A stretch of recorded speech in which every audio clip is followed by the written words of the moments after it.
Les doy nuevamente la bienvenida. Gracias por acompañarnos en estos estudios en el Evangelio de Marcos. Todavía estamos en el capítulo 1 y nos hemos detenido un poquito en los versículos 14 y 15, porque aquí ha aparecido un concepto realmente muy importante, el concepto del reino de Dios, y hemos creído conveniente apartarnos un poquito del Evangelio de Marcos para ver este concepto en toda su amplitud a través de toda la Biblia. Vamos entonces a comenzar hoy nuestro estudio volviendo a leer nuevamente estos dos versículos que han dado origen a que nos apartáramos un poco para analizar este concepto. Fue el comienzo del ministerio de nuestro Señor Jesucristo, el comienzo de su ministerio público. Y dice en el capítulo 1, versículos 14 y 15, después que Juan fue encarcelado, Jesús vino a Galilea predicando el evangelio del reino de Dios, diciendo: el tiempo se ha cumplido y el reino de Dios se ha acercado. Arrepentíos y creed en el evangelio. Fíjense cómo en estos dos versículos aparece dos veces el concepto del reino de Dios. Jesús vino a Galilea predicando el evangelio del reino de Dios. Y cuando comenzó a predicarlo dijo: el tiempo se ha cumplido, el reino de Dios se ha acercado. Así que evidentemente tenemos aquí este concepto importante del reino de Dios. En nuestra sesión anterior hicimos un rápido recorrido por el Antiguo Testamento, definimos qué es el reino de Dios, vimos que guarda mucha relación con la persona del rey, nuestro Dios, que tiene el derecho legítimo de reinar por cuanto es el creador de todo, y vimos también que el concepto del reino de Dios implica el ámbito en el que Dios gobierna, y ahí no hay excepción alguna. Dios gobierna en todos los sitios, en este mundo que vemos y en el mundo que no vemos, porque Dios es el creador de todo cuanto existe. Por lo tanto, el reino de Dios tiene que ver con la persona del rey, de nuestro Dios, y con el ámbito que gobierna, absolutamente todo. Pero también dijimos que es verdad, en el presente existe un reino de las tinieblas, un reino hostil que se opone, que se levanta contra el trono de Dios. Y ese reino hostil que en algún momento que desconocemos empezó a manifestarse en el cielo, capitaneado por Satanás, llegó a instaurarse también en este mundo. Y eso tuvo lugar cuando Adán y Eva pecaron y abrieron la puerta a que Satanás se introdujera también en este mundo. Desde ese momento ha ganado mucho poder porque los hombres pecadores, pues hemos aceptado esta rebelión contra Dios y nos hemos sumado a ella. Ahora, ya dijimos que Dios tiene todo el poder para terminar en un momento con esta rebelión. No es una cuestión de poder. Dios podría ya haberlo hecho en cualquier instante. A Él no le cuesta nada. Sin embargo, Dios se ha propuesto no acabar con esa rebelión usando su fuerza, sino usando su amor, usando su gracia. Y es ahí donde comienza nuestro recorrido a lo largo de todo el Antiguo Testamento, viendo cómo Dios ha estado intentando educar primeramente al hombre, haciéndole entender que fuera de Dios no hay vida para él, que Dios es la fuente de toda vida y que sin Dios el hombre muere ya en vida. La vida pierde su sentido, su razón de ser. Y además Dios le ha mostrado las trágicas consecuencias que tiene vivir de espaldas a Dios. Pero aún así el hombre no responde favorablemente a las iniciativas de Dios. Tampoco lo hace cuando Dios juzga al hombre, y ya vimos por lo menos el juicio del diluvio y el de la Torre de Babel, juicios con los que Dios visitó este mundo, pero el hombre también sigue dando la espalda y todavía se endurece más contra Dios. Tampoco respondió a esto. Finalmente Dios empezó a tratar con una nación, el pueblo judío, una familia, la de Abraham, y a partir de él Dios formó una nación donde él quería presentarse, manifestarse a través de ellos a todas las naciones, usando Israel como una especie de trampolín desde el que llegar a todas las naciones del mundo. Dios le hizo una promesa muy importante también a Abraham, relacionada con su simiente. En un descendiente de Abraham, todas las naciones de la tierra serían benditas, y empezó a tratar con él. Y le dio leyes muy buenas, que el pueblo desobedeció, y estableció con ellos un pacto en base a la ley. Hoy ya hablaremos un poco más de esto, pero el pueblo lo quebrantó, no se sujetó a la ley de Dios. Dios le manifestó al pueblo de Israel lo que significaba este concepto tan importante de la redención, de la liberación, y lo manifestó con un ejemplo supremo en la historia del Éxodo. Dios sacó a su pueblo de la esclavitud de Egipto para darles libertad y llevarlos a una tierra de promisión, a la tierra prometida. Dios acompañó esto con milagros, con prodigios extraordinarios, pero aún así tampoco a esto el pueblo, la nación judía, respondió favorablemente. Y no solamente quebrantaron la ley de Dios, sino que durante su peregrinaje por el desierto, una y otra vez ellos estaban insistiendo en que querían volverse nuevamente a Egipto, a la esclavitud. Después de eso vinieron los jueces, que también fracasaron. Vino la monarquía, inicialmente un rey, Saúl, que no era del agrado de Dios y que Dios desechó, para dar lugar finalmente a un rey que sí que era conforme al corazón de Dios, que era el rey David. Y con el rey David Dios estableció nuevamente un pacto, nuevas promesas. Dios iba a bendecir a un descendiente de David, que sería rey, y que se sentaría eternamente en el trono de Dios. Eso desde luego no ocurrió con Salomón, ni con ninguno de los descendientes que conocemos del rey David. Bien que hubo algunos que fueron piadosos, que fueron creyentes auténticos, que emprendieron reformas significativas dentro de la nación judía, pero sin embargo el tenor, la nota dominante a través de todo el Antiguo Testamento y de la monarquía fue que fue una completa, constante decadencia de la monarquía, tanto en el norte, donde se había dividido el reino, como en el sur. Finalmente fueron llevados en cautiverio como consecuencia del fracaso de su monarquía, de los reyes de Israel. Entonces, fue aquí donde terminamos nuestra sesión anterior, y recordarán que aunque Dios había tenido buenas iniciativas, pero todas ellas habían fracasado, pero no habían fracasado por causa de Dios, sino por causa del hombre. En este momento en el que comenzamos el Evangelio de Marcos, han pasado 4 siglos de silencio. Son la página que hay entre el Antiguo y el Nuevo Testamento, 4 siglos de silencio, desde el profeta Malaquías hasta que por fin se rompe este silencio cuando Juan el Bautista irrumpe en la escena nacional como profeta de Dios para hablar de parte de Dios nuevamente y hacer un anuncio extraordinario. El Mesías ya está aquí, el Mesías esperado.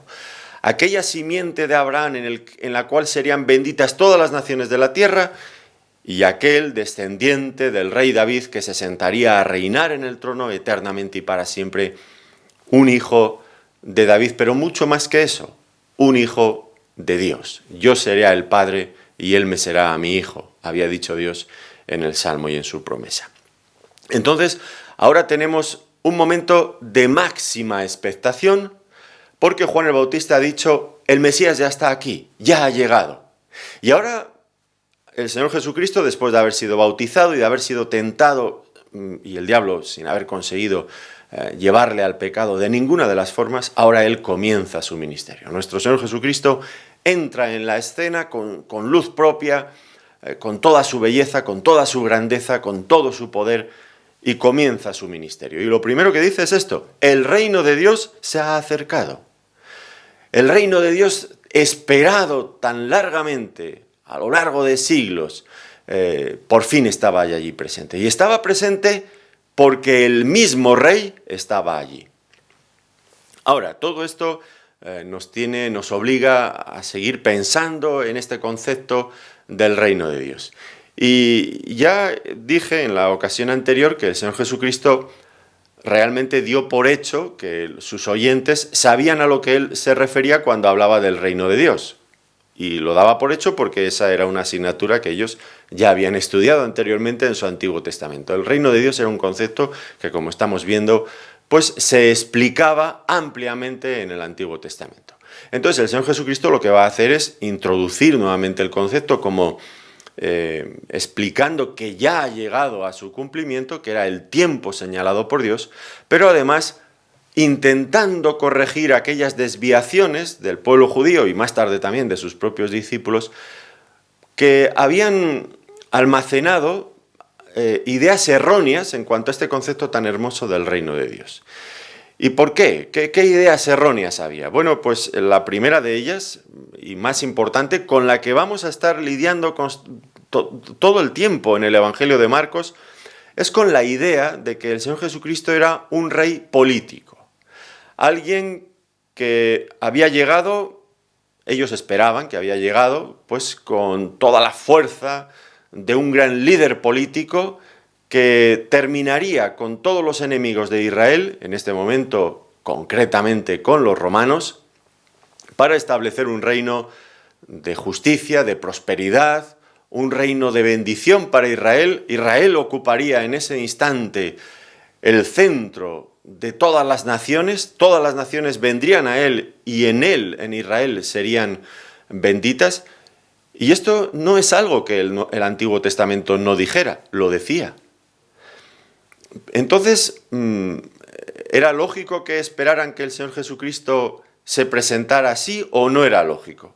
Bueno, sí que era lógico. El Antiguo Testamento, ya digo, lo confirmaba. Pero el Antiguo Testamento decía otras cosas más que ellos no querían escuchar. Y aquí es donde nosotros, en esta ocasión, nos tenemos que detener. Porque el Señor Jesucristo, en el cumplimiento del tiempo, como diría el apóstol Pablo, en el cumplimiento del tiempo, cuando llegó el cumplimiento del tiempo, Dios había enviado a su Hijo a este mundo, o como diría también en otra ocasión el apóstol Pablo, la plenitud de los tiempos, tanto en Efesios y como en Gálatas, habla de esta expresión. Pero no había venido para eso que ellos esperaban. Había venido para otra cosa. ¿Y por qué? Pues porque ellos, los judíos de aquel tiempo, habían olvidado, no habían querido ver otras partes de la Escritura que hablaban de la venida del Mesías en otros términos. Y es aquí donde nosotros nos tenemos que detener. ¿Cómo va a establecer Dios su reino en este mundo por medio del Mesías? Esta es la pregunta fundamental que en esta sesión tenemos que tratar. El establecimiento del reino de Dios por medio del Mesías. Y sin negar todo aquello que el Antiguo Testamento decía acerca de un reino glorioso del Mesías, pero al fin y al cabo sería un establecimiento por medio de la fuerza. Y ya hemos dicho que Dios se propone hacer algo diferente. Dios quiere establecer inicialmente su reino por medio del amor y de la gracia. Y entonces aquí vamos a prestar atención a algunos detalles que ellos ignoraron, no sé si porque no los vieron o porque no los quisieron ver. Yo más bien sospecho que no los quisieron ver, porque esto es lo mismo que le pasa a mucha gente en nuestro tiempo. Varios requisitos de los que hablaba el Antiguo Testamento. El primero de ellos, y ya hemos hablado algo al respecto, porque Juan el Bautista hizo mucho énfasis en este concepto, es el llamamiento al arrepentimiento. Es verdad que el Antiguo Testamento hablaba de un Mesías conquistador, pero también hablaba muchas veces de una renovación espiritual que iba a ser precedida por el Mesías, que precedería a la manifestación del Mesías en todo su esplendor, en toda su gloria, para reinar en este mundo. El arrepentimiento. Juan el Bautista, sin lugar a dudas, fue el mayor exponente de este mensaje, y su bautismo para arrepentimiento lo confirma. Él llamaba a todas las personas a venir a ese bautismo de arrepentimiento como una preparación para su encuentro posterior con el Mesías. Y era importantísimo que reconocieran esta necesidad de renovación espiritual comenzando por eso, por el arrepentimiento. Tenían que ser renovados espiritualmente y esa renovación tenía que venir desde dentro. No debería de ser una renovación política. ¿Por qué? Bueno, si ustedes han estado atentos, ya han visto nuestra sesión anterior, pues ya se han dado cuenta de que todas las iniciativas de parte de Dios de renovación política, de cambios sociales dentro de la nación, no conducían a establecer el reino de Dios en este mundo. Porque finalmente el hombre manifestaba lo que lleva dentro, que es el pecado. Y el pecado entra en conflicto directo, es una rebelión contra la voluntad de Dios, lo que nos separa, lo que nos aleja de esta idea del reino de Dios. Así que lo primero era renovación interior, renovación interior. No vamos a cambiar el mundo haciendo cosas externas, porque el problema está dentro del corazón humano. Y esto es lo que la gente de nuestro tiempo, nuestros políticos, nuestros gobernantes, nuestros educadores, nuestros filósofos no han querido entender. El problema no se solucionará cambiándolo de fuera. El problema solamente se puede solucionar renovando al hombre desde adentro. Hay que cambiar al hombre y luego la sociedad cambia sola. El problema es cambiar el hombre. Y la propuesta de Dios inequívoca es cambiar al hombre, primer paso, por medio del arrepentimiento. Los líderes del judaísmo, desgraciadamente, aunque reconocieron que Juan el Bautista era un profeta de Dios, o al menos el pueblo en su conjunto lo reconoció, los líderes religiosos siempre fueron un poco más escépticos sobre este particular, pero la gente reconoció a Juan el Bautista, pero los líderes rechazaron arrepentirse. Y en realidad la propia nación también, aunque muchos fueron al bautismo de arrepentimiento, cuando llegó el momento de la verdad, no quisieron este tipo de renovación. Preferían el Mesías político. Así que el primer punto, y viene confirmado por nuestro Señor Jesucristo, aunque de esto hablaremos un poco más en otra ocasión, aquí en el versículo 15 al final dice, el reino de Dios se ha acercado, arrepentíos. Este era el primer requisito para establecer el reino de Dios en este mundo. Renovación espiritual que debería de comenzar por el arrepentimiento. Y luego, en cuanto a esta necesidad de renovación espiritual, debía de ser un cambio profundo, algo que ocurriera dentro del ser humano, pero con una potencia, con un poder que el hombre no tiene. Debería de ser una renovación espiritual llevada a cabo no por las fuerzas del ser humano, sino por el poder del Espíritu Santo. Y en esto también Juan el Bautista ya nos ha ido adelantando algunos conceptos, algunas ideas importantísimas. Él no solamente predicó el bautismo de arrepentimiento, eso era lo que él practicaba allí en el río Jordán, pero también anunció que el Mesías que vendría después de él bautizaría con el Espíritu Santo. Y esto era algo muy, muy importante. Al ser humano no le sirve únicamente con arrepentirse. El arrepentimiento es el primer paso, pero es insuficiente si no se produce un cambio. Y el hombre no puede cambiar por sí mismo. ¿De qué sirve que yo diga, está mal lo que he hecho, si no tengo poder para cambiar mi vida, para evitar que la próxima vez que se me plantee una situación similar no lo vuelva a hacer otra vez mal? Que esto es lo que nos ocurre tantas y tantas veces. No tenemos la capacidad de cambio. Reconocemos que lo hacemos mal, pero no podemos cambiarlo.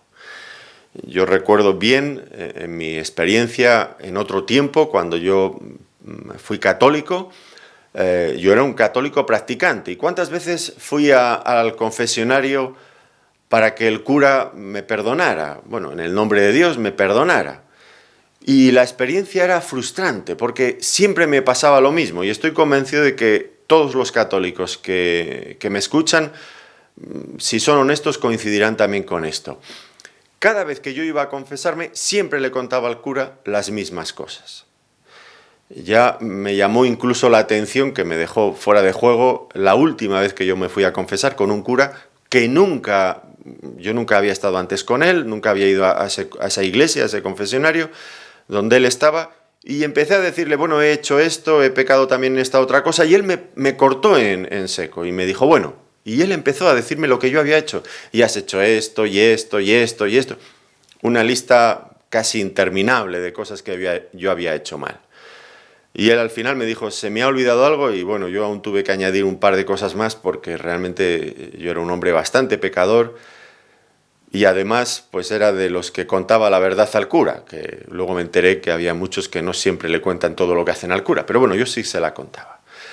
Él me mandó rezar, bueno, como penitencia algunas cosas, allí me arrodillé delante de unas imágenes y estuve rezando un buen tiempo. ¿Y qué pasaba? Pues que lo que yo le había contado al cura esa vez era exactamente lo mismo que le había contado la anterior y la otra y la otra y la otra, siempre las mismas cosas. Yo salía de la iglesia con un deseo de cambiar, yo quería cambiar. Yo no quería seguir siendo igual, pero ¿qué me pasaba? Que una y otra vez volvía a hacer las mismas cosas, no me libraba de ellas. Sabía que estaban mal, no quería hacerlas mal, me arrepentía de ellos, pero no podía cambiarlas. Entonces, ¿de qué me sirve el arrepentimiento? ¿De qué me servía? Yo necesitaba algo nuevo dentro de mi corazón y esa fuerza, ese poder renovador para cambiar no lo tenía yo en mí mismo, lo tenía que recibir de fuera. Y eso es a lo que Juan el Bautista se estaba refiriendo cuando él dijo, el Mesías cuando venga, él os bautizará con el Espíritu Santo. Y cuando yo por fin me convertí, ya fuera desde luego del catolicismo, y me convertí sin ayuda de ninguna iglesia, sin ayuda de nadie, allí solo en mi habitación, arrodillado a los pies de mi cama, pidiendo a Dios el perdón por mis pecados y que Él me cambiara, Dios lo hizo. Y Dios transformó mi vida y de repente empecé a ver victoria en aquellos pecados en los que siempre había sucumbido y nunca me podía librar de ellos. Dios puso en mí su Espíritu Santo y me regeneró por medio de Él. Y es a esto a lo que Él se refería, nuestro Señor Jesucristo, y también, como estoy diciendo, Juan el Bautista. Esta renovación que viene con ese poder que el hombre desconoce en sí mismo. Es el poder del Espíritu Santo. Y esto también estaba profetizado abundantemente en el Antiguo Testamento. Sería muy interesante que ustedes buscaran citas en el Antiguo Testamento, en los profetas, y verían que una y otra vez se repite este ministerio que iba a llevar a cabo el Espíritu Santo cuando viniera, como una de las características sobresalientes de la época del Mesías. La obra del Espíritu Santo en cada persona. Porque si ustedes recuerdan, en el Antiguo Testamento el Espíritu Santo tenía una labor muy restringida. Realmente venía a capacitar a algunas personas que iban a llevar a cabo un ministerio sobresaliente dentro de la voluntad, del ámbito de la voluntad de Dios. Y llegaba el Espíritu Santo, los investía con poder, pero en ocasiones luego pues a veces se iba y los abandonaba. Pero esto dice el Antiguo Testamento que sería algo muy diferente de lo que ocurriría en el tiempo, en la época del Mesías. Y ahora mismo estamos en la época del Mesías porque nuestro Señor Jesucristo ya ha venido. En esa época sería caracterizado por la presencia del Espíritu Santo absolutamente en todas las personas, en todo tiempo, sin distinción alguna. Y es muy interesante, me gustaría, por favor, uno de los pasajes más sobresalientes cuando estamos pensando en el Espíritu Santo y en los profetas. No es el único, ya lo he dicho, hay bastantes más, pero es en Jeremías, en el capítulo 31, un pasaje que es citado también luego en el Nuevo Testamento.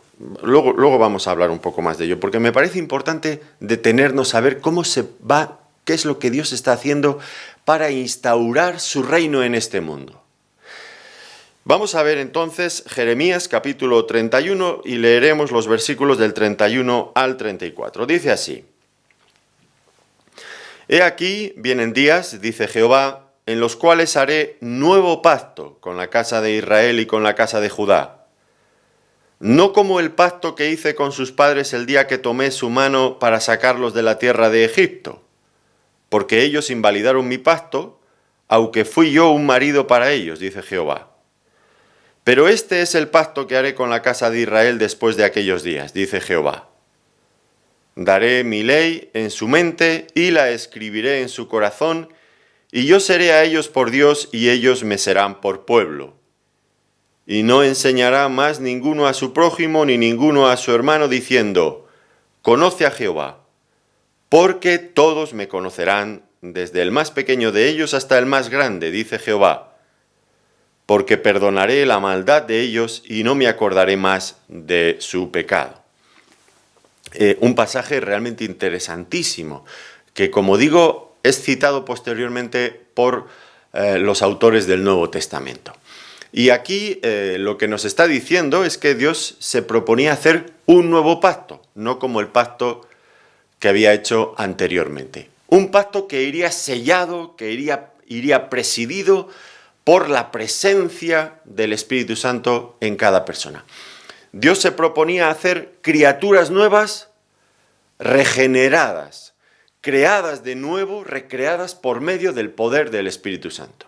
Este es un concepto que rápidamente el Señor Jesucristo introdujo al principio de su ministerio. Esto lo veremos en el Evangelio de Juan, en el capítulo 3, cuando el Señor tiene esa entrevista tan interesante con Nicodemo y el Señor sale al paso de Nicodemo antes de que él haga ninguna pregunta y responde Jesús diciendo, de cierto os digo que si no naciereis de nuevo, no podéis ver, no podéis entrar en el reino de Dios, en el reino de los cielos.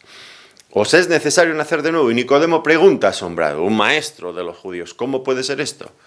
Este no había leído con atención el Antiguo Testamento o se había detenido a prestar atención a este pasaje y a otros como él, como este que acabamos de ver en el Antiguo Testamento. ¿Os es necesario nacer del agua y del Espíritu? El agua, en el contexto en el que Jesús estaba hablando en esta ocasión, claramente tenía que ver con el bautismo de Juan el Bautista. Bautismo en agua para arrepentimiento. Quiten ustedes de su mente que allí esté hablando del bautismo cristiano, porque el bautismo cristiano no existía en ese momento. El bautismo cristiano empezó a practicarse después de la muerte, resurrección y ascensión del Señor Jesucristo al cielo.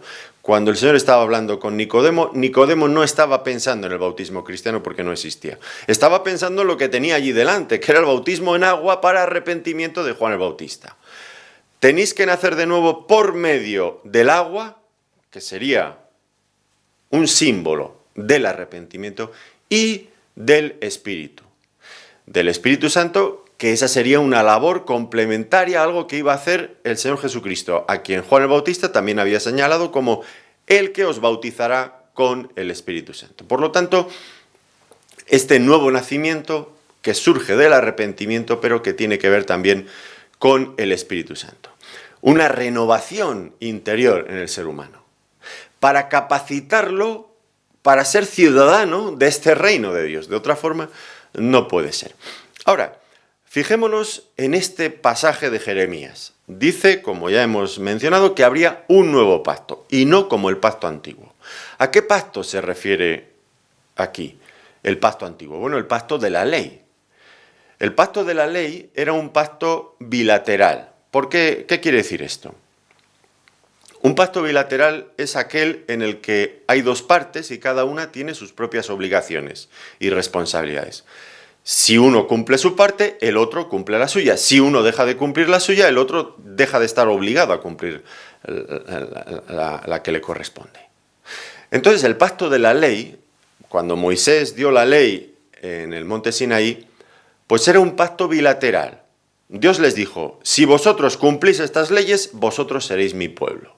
¿Y qué dijo el pueblo? Bueno, pues el pueblo aquel día eran muy inconscientes, muy irreflexivos, no se pararon a pensar y a meditar adecuadamente en si serían capaces de cumplir aquellas demandas de la ley. Y ellos alegremente dijeron, sí, nosotros vamos a cumplirlo todo. Y entonces Moisés regresó de nuevo al monte para que Dios le diera ya las tablas por escrito, después de que ellos habían dicho, sí, que te diga lo que quiere que hagamos, que lo vamos a hacer. Y cuando Moisés regresó 40 días después, habían preparado una terrible. Aarón se había dejado llevar por el pueblo, habían preparado ahí un becerro de oro, y estaban haciendo fiesta por todo lo alto. Terrible. antes de tener la ley en su mano, ya la habían roto. Y Moisés hizo ese gesto esa escenificación tan gráfica, rompió las tablas de la ley. El pacto roto desde su mismo inicio. Y entonces, si el hombre no cumplió su parte del pacto, Dios se desentendió. Dios ya no estaba obligado a cumplir su parte. Habían roto el pacto, un pacto bilateral. Este es el problema del pacto de la ley, que Dios nos dice lo que debemos hacer y si lo hacemos nos va a bendecir, pero ¿quién cumple la ley? ¿Quién cumple toda la ley en su plenitud, sin quebrantarla en un solo punto? Porque quebrantar un punto de la ley es quebrantar toda la ley. No sirve de nada que usted diga, no, yo no soy mala persona porque no mato, no robo y no he violado a ninguna mujer. Bueno, muy bien, esto desde luego es algo que usted debe hacer, claro que sí. Pero eso no le convierte en un cumplidor de la ley, porque si ha quebrantado uno de los mandamientos, por ejemplo, no mentirás, no tendrás malos pensamientos, no codiciarás, pues ya ha quebrantado toda la ley. Y ya se ha hecho usted culpable. Y este es el problema de la ley, que la ley no nos puede salvar, nos dice lo que Dios quiere, pero no nos salva. Y entonces, ahora lo que Dios dice es que va a hacer un pacto nuevo. Pero si volvía a ser un pacto bilateral, donde ambos, Dios y los hombres y Dios, cada uno tuviera su parte, volvería nuevamente a fracasar, porque todo lo que pongamos en la mano del hombre va a fallar. Esta es nuestra experiencia, esto lo sabemos. A veces nos queremos engañar a nosotros mismos, pero la verdad es que no somos capaces de hacer lo que Dios nos manda. Entonces, ¿cómo va a ser el pacto nuevo al que se refiere aquí? Pues va a ser un pacto unilateral.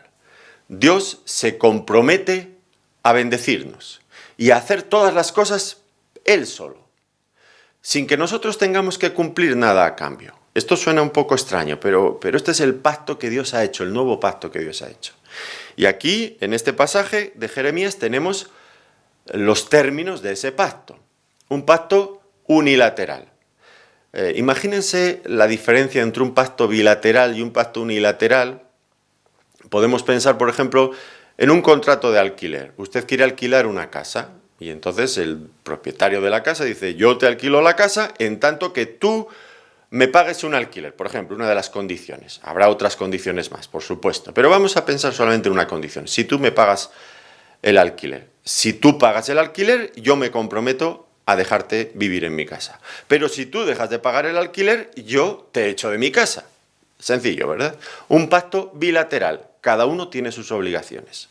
Ahora, en un pacto unilateral sería algo parecido a si usted le ha correspondido una herencia y ahora usted solamente se presenta en el notario, en los juzgados, donde corresponda, y viene a reclamar su herencia. Oiga, yo soy el heredero de fulano de tal y me han dicho que me ha dejado en herencia esta casa. ¿Qué tengo que hacer? Pues nada, usted no tiene que hacer nada. La casa es suya. Es usted el heredero. Pero yo no tengo que trabajar para ganarme esta casa. No, usted no tiene que trabajar. Pero yo no tengo que pagar la casa. No, la casa es suya, es en herencia, ya está pagada. Es un regalo. Y usted es el beneficiario de ese regalo. Y no tengo que hacer nada. No, llevarse la casa no, pero entrar en la casa a poseerla, porque es suya. Entendemos la diferencia. Un contrato de alquiler obliga a dos partes.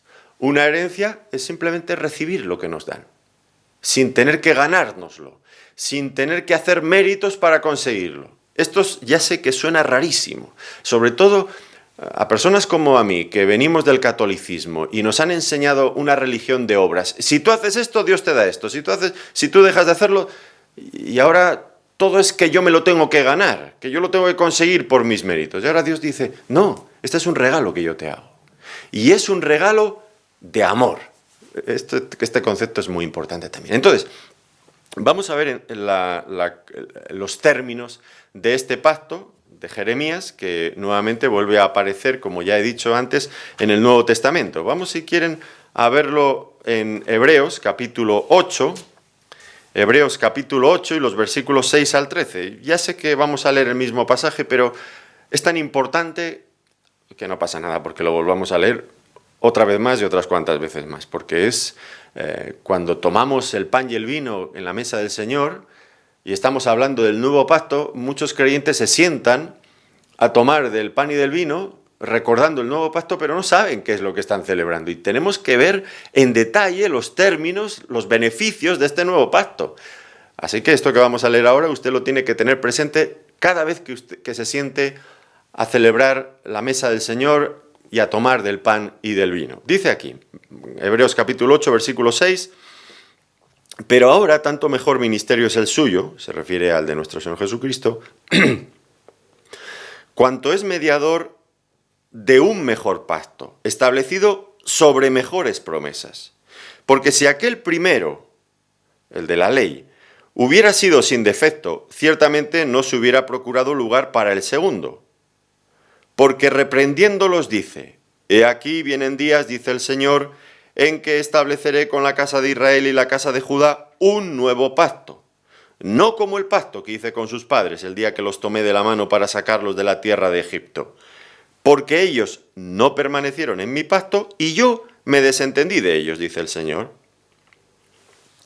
Por lo cual, este es el pacto que haré con la casa de Israel después de aquellos días, dice el Señor. Fíjense, pondré mis leyes en la mente de ellos y sobre su corazón las escribiré, y seré a ellos por Dios, y ellos me serán a mí por pueblo. Y ninguno enseñará a su prójimo, ni ninguno a su hermano, diciendo, conoce al Señor, porque todos me conocerán, desde el menor hasta el mayor de ellos, porque seré propicio a sus injusticias, y nunca más me acordaré de sus pecados y de sus iniquidades. Al decir nuevo pacto, ha dado por viejo al primero, y lo que se da por viejo y se envejece está próximo a desaparecer. Qué importante es conocer bien los términos de este nuevo pacto. Primero de ellos, nos dice aquí, pondré mis leyes en la mente de ellos y sobre su corazón las escribiré. ¿Empiezan a notar la diferencia? Pondré mis leyes en la mente de ellos y sobre su corazón las escribiré. Aquí está la primera diferencia fundamental, importantísima entre el antiguo pacto y el nuevo. ¿Dónde fue escrita la ley del antiguo pacto, la ley de Moisés? En unas tablas de piedra. ¿Dónde es escrita la ley de Dios en el nuevo pacto? En la mente y en el corazón de los hombres. Y esto es mucho más que escribir, que decirle, esto es para que no te olvides. No es de esto a lo que se está refiriendo aquí el profeta. Eso ya conocíamos antes la ley de Dios, no necesitamos, nunca nos viene mal que nos la recuerden, pero no es el meollo de la cuestión, no es que Dios nos va a refrescar la memoria con su ley, no es esta la idea. La idea es que ahora tenemos la mente grabada en la mente, la ley, los deseos de Dios, la voluntad de Dios manifestada en la ley, ahora está escrita en nuestra mente, está escrita en nuestro corazón. Está escrita para que la amemos.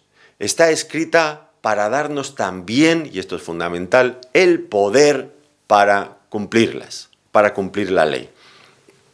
Ese era el punto débil del antiguo pacto de la ley, del pacto del Sinaí.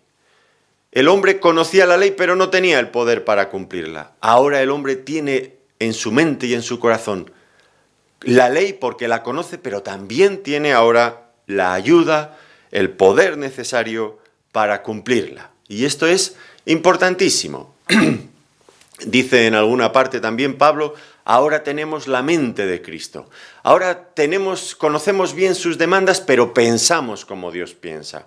Ahora tenemos el poder de su Espíritu Santo en nosotros que nos ayuda a cumplir la ley de Dios. Hemos nacido de nuevo y Dios ha escrito un nuevo ADN en nuestra vida. De hecho, ha hecho una nueva vida, porque la que había antes era irreformable, no se podía corregir. Dios ha regenerado, ha hecho una nueva criatura, con unos principios, con unos parámetros, con un ADN espiritualmente hablando totalmente nuevo. Conocimiento y poder para cumplir la ley de Dios. Segundo punto de este nuevo pacto. Todos me conocerán, dice aquí, desde el menor hasta el mayor. Esto implica que cada creyente, sin distinción alguna, de género, ya sea hombre o mujer, sea siervo, sea esclavo, sea quien sea de la raza que sea de la edad que sea, cada persona que entra en este pacto con Dios conoce a Dios, tiene una relación íntima, un conocimiento personal, cercano de Dios. Aquí no se dejen ustedes engañar. Habrá quien le dirá que bueno, para tener una experiencia de intimidad con Dios tienes que luchar y hacer muchas disciplinas religiosas, muchas penitencias, muchos ayunos, en fin, te lo tienes que ganar. Mentira, mentira, oiga usted, eso es mentira. Lo dice aquí, todos me conocerán desde el menor hasta el mayor. Cualquier persona que entra en este pacto con Dios, y ya veremos cómo se entra en este pacto, el Señor Jesucristo lo explicó aquí, por medio del arrepentimiento y de la fe, dice Marcos capítulo 1, el versículo 15, ¿verdad? Esto lo recuerdan. Pero cualquiera que entra en este pacto, que le entrega su vida al Señor, Dios se compromete a esto, de forma unilateral. Dios va a tener una relación personal e íntima con cada persona, desde el mismo instante en que entra la persona en este pacto. Aquí en Ávila es la cuna de los místicos, Santa Teresa de Jesús y San Juan de la Cruz. Y ellos, en fin, si usted lee sus escritos, aquí la ciudad está llena de estos santos por todas las esquinas y todos los rincones, Santa Teresa de Jesús. Y lo que ellos predicaron es una vida de ascetismo, aquí en Ávila, con el frío que hace, en invierno 5 o 10 grados bajo cero algunos días, pero casi siempre bajando de cero en invierno, de madrugada. Y aquellas mujercitas con esas sandalias descalzas, durmiendo encima de la paja, casi sin ropa, pasaban más frío que usted no se lo puede imaginar, viviendo en estos edificios de piedra, fríos, fríos, fríos. ¿Por qué hacían todas esas cosas? ¿Por qué se castigaban de ese modo? Abstinencia de alimentos, voto de celibato, tantas y tantas y tantas cosas. ¿Por qué hacían todo eso? Porque era la vía, los 7 pasos de Santa Teresa, la vía para conseguir esa intimidad con Dios. Mentira, usted se puede evitar todo eso. Solamente necesita convertirse y entregarle su vida a Dios. Y desde el menor, lo vuelvo a repetir, lo dice aquí, todos me conocerán desde el menor hasta el mayor. Esa relación personal con el Señor, que es una obra de su Espíritu Santo en nosotros. Para esto también está el Espíritu Santo en nosotros. Para convencernos de la presencia del amor de Dios en nuestros corazones. En ese mismo instante, Él nos inunda con su Espíritu Santo. No solamente nos transforma, sino que también nos hace conscientes plenamente de la presencia del Señor en nuestros corazones. Yo no me tengo que ganar la presencia de Dios en mi vida. Eso es un regalo que Dios me da. ¿Se dan cuenta de lo diferente que es el cristianismo, tal como se explica en la Biblia, con lo que plantean, con lo que nos presentan todas las demás religiones, ya sean de carácter cristiano o de cualquier otro carácter, de cualquier otro nombre? Al final es siempre una religión de méritos. Yo me esfuerzo hasta este punto y Dios me da el resto. Eso ya falló. Eso ya estaba en el Antiguo Testamento. Despierten. Hay una nueva realidad y es el nuevo pacto del Espíritu Santo. Así que el segundo punto Y el tercer punto es: seré propicio a sus injusticias y nunca más me acordaré de sus pecados y de sus iniquidades. Y tal vez usted habría hecho lo mismo que yo. Habría empezado por poner como el primer punto del pacto, el perdón de los pecados, el que Dios se olvide de nuestras iniquidades. Yo querría empezar por ahí, pero me alegro de que esté en último lugar. ¿Sabe por qué? Porque a pesar de que ya soy una nueva criatura, a pesar de que ya tengo el Espíritu Santo morando en mi corazón y haciéndome disfrutar de la presencia de Dios en mi vida, sin embargo, la triste realidad es que todavía soy un hombre pecador. Es verdad que ya no soy un pecador como era antes. Dios transformó radicalmente en mi vida. Pero todavía peco, no practico el pecado, pero es verdad que peco. En alguna ocasión, de forma puntual, es verdad. Y cuánto bien me hace volver a recordar los términos del pacto y acabar con este término. Dios me sigue garantizando su perdón. Pero fíjense bien, no solamente su perdón, es decir, que Dios no toma en cuenta mis pecados, sino que además Dios no se acuerda de mis pecados. Decimos que te perdono pero no me olvido. Bueno, esto es lo que hacemos normalmente los hombres, desgraciadamente. Pero Dios perdona y olvida. Y dicen los profetas que tan lejos está el oriente del occidente hizo de alejar de nosotros nuestros pecados para nunca más volverlos a traer a memoria. Dios los ha borrado, ya no están. Dios nos ha perdonado. Qué alivio, qué descanso más grande nos proporciona este hecho. El perdón de nuestros pecados, el hecho de que Dios los olvide para nunca más volverlos a traer a memoria. ¿Esto quiere decir, por lo tanto, que yo puedo vivir como creyente alegremente en el pecado? Por supuesto que no. ¿Por qué? Volvamos al primer punto del pacto. Yo escribiré mi ley en su mente y en su corazón. Mire usted, un verdadero creyente, alguien que ha entrado en ese pacto, que disfruta de los beneficios de ese pacto, no es alguien que no le importe pecar. Todo lo contrario.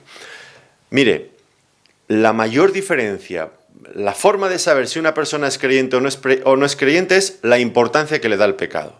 Cuando yo antes no era creyente, yo pecaba, bueno, pues me podía importar más o menos, pero al final me daba lo mismo. Pero ahora como creyente, si yo peco, me duele en lo más profundo de mi corazón. Es lo que más detesto en mi propia vida. Pecar, fallar a Dios, desobedecerle, desacreditarle, porque ahora soy su hijo y le deshonro. Es lo que más me duele en mi corazón. Cuando un creyente peca y peca alegremente y le da lo mismo, esa persona no es creyente, no disfruta de los términos del pacto. No ha entendido el pacto, no es un beneficiario del pacto. El verdadero creyente huye del pecado, por eso mismo, porque Dios ya está la ley de Dios ya está en su mente y en su corazón. Entonces, nos damos cuenta, ¿no? ¿Cómo iba a establecer Dios su reino en este mundo? Varios pasos: arrepentimiento, nuevo nacimiento, nueva creación por medio de su Espíritu Santo. Pero todo esto, que está muy bien, y es necesario, indudablemente, porque nos cambia nuestra naturaleza, no agota la solución del problema. Todavía hay una parte del problema. ¿Cuál es esa parte del problema? Y el pecado tiene que ver, no solamente es algo que nos hace daño y que nos degenera como seres humanos, nos hace perder, nos devalúa, nos hace perder el valor como seres humanos creados a la imagen y semejanza de Dios. Bueno, pues la regeneración nos hace nuevas criaturas conforme al modelo que tenemos en Cristo. Estupendo. Pero ahora viene la cuestión. ¿Y qué pasa con mis pecados pasados? Ahora quiero pensar desde una perspectiva judicial. Algo ya hemos tocado en el último punto de los términos del nuevo pacto. Pero ¿qué pasa desde una perspectiva judicial? Porque el pecado es quebrantar, implica quebrantar la ley de Dios. Y esto nos va a colocar tarde o temprano ante el tribunal de Dios. Tendremos que darle cuentas a Dios. ¿Qué va a hacer Dios con la penalidad de nuestros pecados? Imagínense por un momento que Dios dijera, bueno, vale, vamos a olvidarnos, ya vamos a hacer borrón y cuenta nueva, me olvido de vuestros pecados. Oiga, pero ¿no decía el Antiguo Testamento que Dios no dará por inocente al culpable? En el mismo instante en que Dios me dé a mí por inocente, cuando soy culpable de haber pecado tantas y tantas veces, Dios se convertiría en un ser injusto. ¿Y entonces qué va a hacer Dios?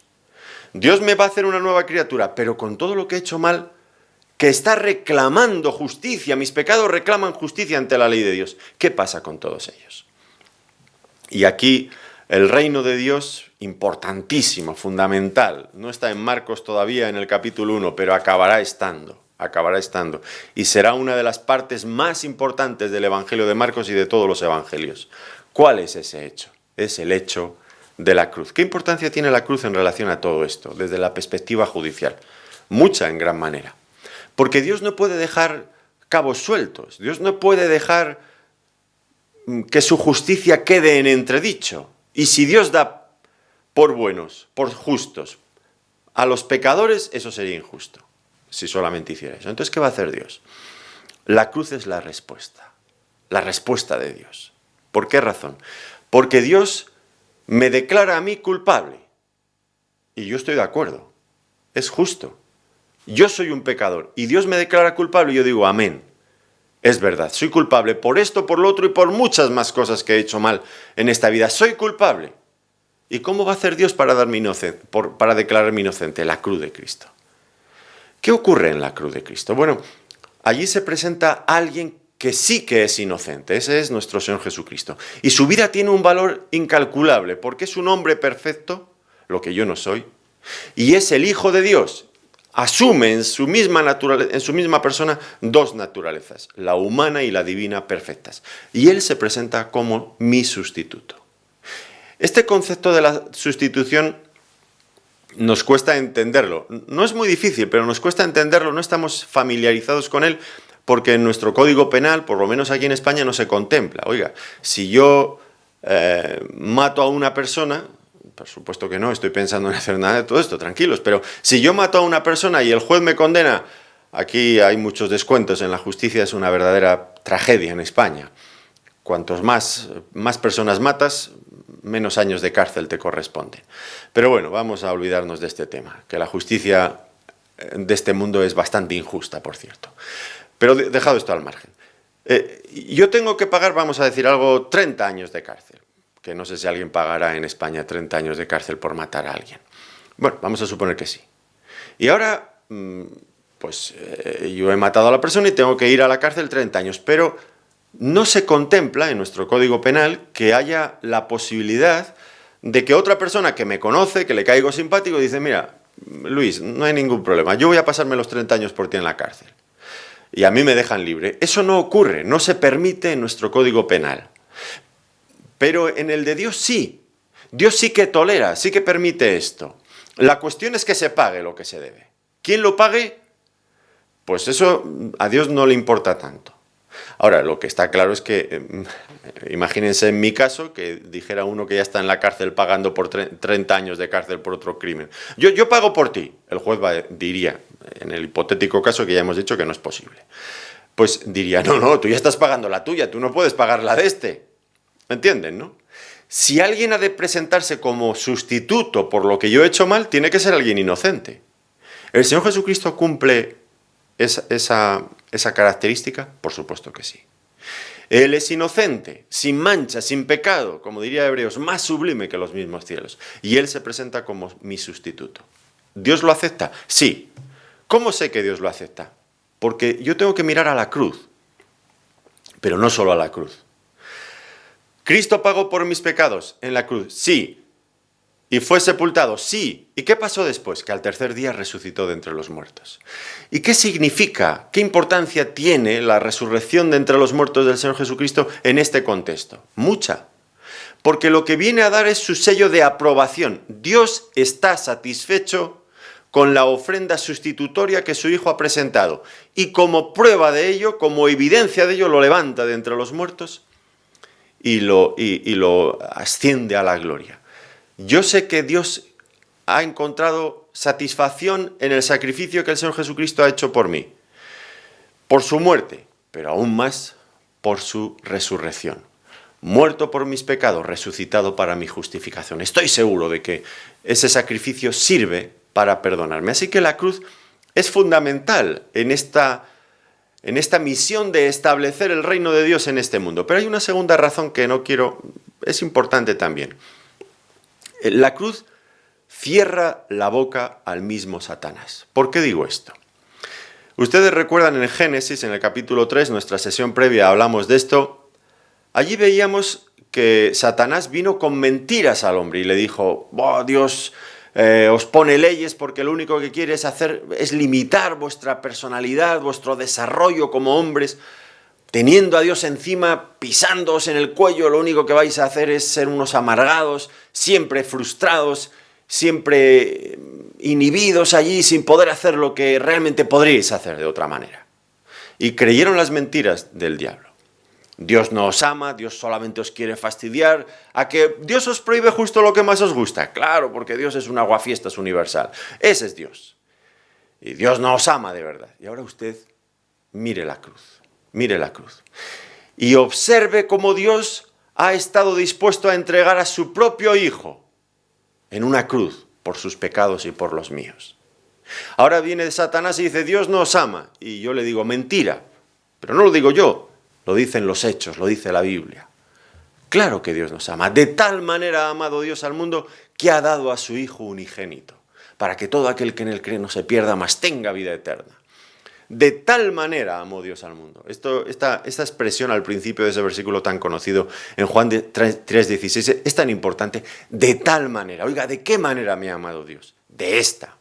Que Dios mismo ha estado dispuesto a entregar a su propio Hijo, el Hijo de su amor, lo que más amaba, lo ha entregado por usted y por mí. Y ahora el diablo, ¿qué puede decir frente a esto? ¿Dios no os ama? Mentira. Dios nos ama como nadie más en este mundo le ha amado a usted. Es un amor que le va a dejar plenamente satisfecho. No va a encontrar usted el amor de nadie en este mundo que le proporcione esta seguridad y esta emoción que el amor de Dios en su vida. Así que tenemos, por lo tanto, que la cruz de Cristo es el eje central sobre el que gira la estrategia de Dios para establecer su reino en este mundo. Esta es la forma en la que Dios pretende reconquistar este mundo, no por la fuerza de su poder, sino por su amor, reconquistando el corazón del hombre y ganándole por su amor. Y si el ser humano se para ante la cruz y mira la cruz y mira esa expresión de amor y su corazón todavía se endurece y no reacciona ante esta manifestación de amor, no hay nada que pueda ganar al hombre para el reino de Dios. En lugar de esto, cada vez que miramos hacia la cruz y vemos lo que Él ha estado dispuesto a hacer allí, no solamente rendimos nuestra mente, nuestro corazón, toda nuestra voluntad, todo lo que somos, queremos rendirlo allí. De una manera incondicional, ofrecerle nuestra vida por lo que Él es, por lo que Él ha hecho por nosotros. ¿Qué otra respuesta lógica y razonable se puede dar a este amor de Dios manifestado allí?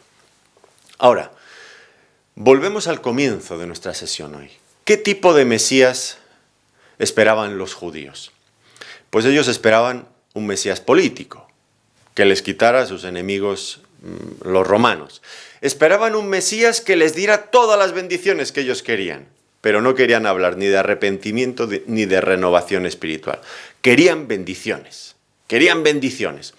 Y cuando empezaron a ver que el Señor Jesucristo realmente hacía milagros maravillosos, pues le seguían. Ahora me sana, oiga, qué bien, me ha sanado.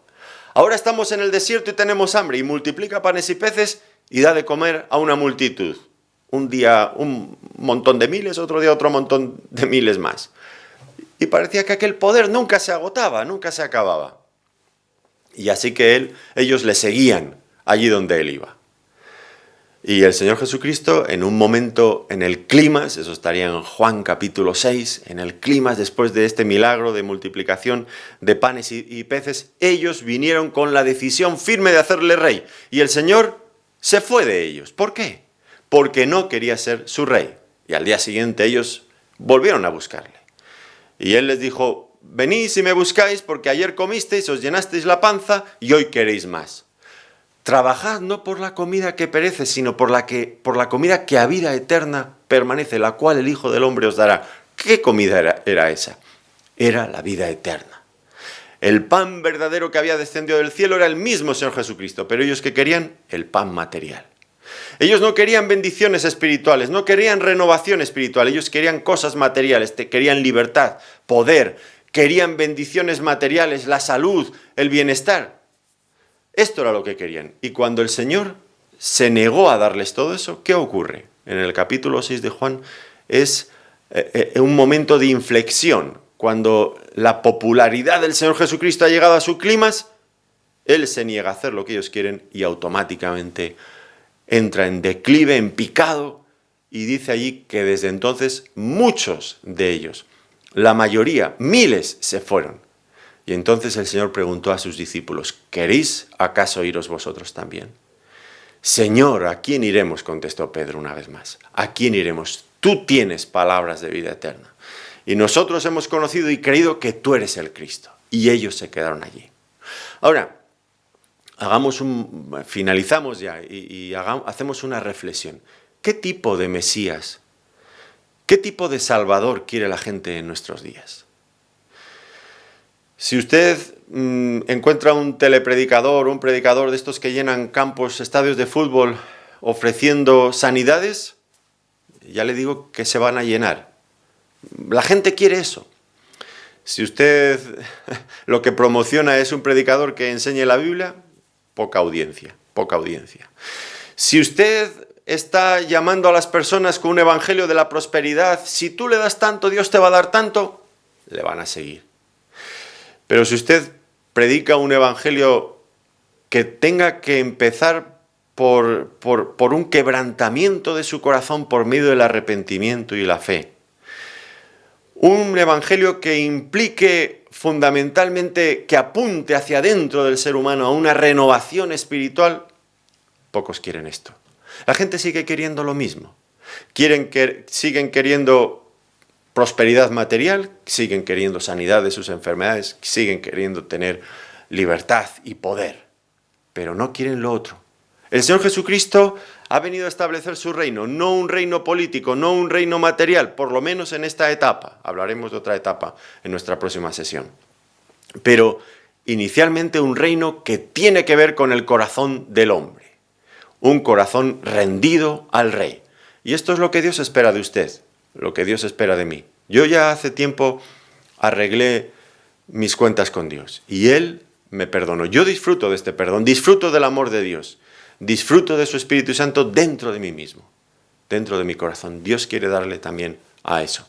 No es algo que usted se tiene que ganar, es algo que Dios le quiere regalar. Por eso está al alcance de todas las personas, grandes y pequeños, tengan o no tengan. Y esa es una bendición espiritual y eterna, que nunca se va a terminar. Si usted no disfruta de esta bendición, le invito a que se acerque a Dios. Él le está esperando. Él le va a regalar esta salvación preciosa, que va a durar ahora y eternamente para siempre. Que Dios le bendiga ricamente. Gracias por su atención.